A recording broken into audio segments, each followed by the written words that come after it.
halka aan joogno waa gagada diyuuradaha caalamiga ah ee Gardermoen International Airport magaalada Oslo ee dalka Norway. magacaygu waa Cabdicasiis Cali Ibraahim Cabdicasiis Xildhibaan degan magaalada London kana mid ah qorayaasha Soomaaliyeed ee fursadda u helay maanta inay wax ka soo dhaweeyaan danjirihii hore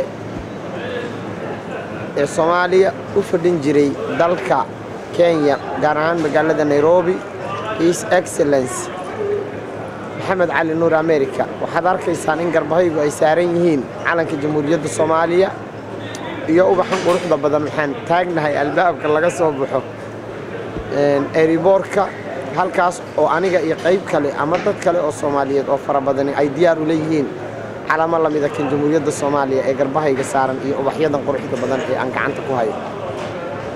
anigoo ku hadlaya magaca guddiga qabanqaabada waxaan jecelahay anigoo ku hadlaya magaca guddiga qabanqaabada qaybaha bulshada Soomaaliyeed ee joogta ama wax ka soo dhaweynaysa ambassadorka inaan magacooda ugu mahadceliyo cameraman Yuusuf Arbac oo aysan la'aantiis suurtagal noqoteen in la qabto la duubo dadka Soomaaliyeedna loo gudbiyo soo dhaweynta quruxda badan ee aan dhowrayno guddigeen inaan si kaliya laaba ugu soo dhaweyno magaaladan Oslo ee dalka Norway. waxaan leenahay ambassador Maxamed Cali Nuur America soo dhawow.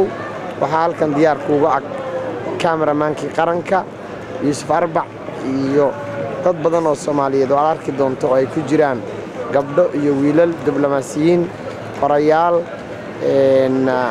culamaadiin odayaal dhalinyaro iyo qaybaha kale ee bulshada Soomaaliyeed.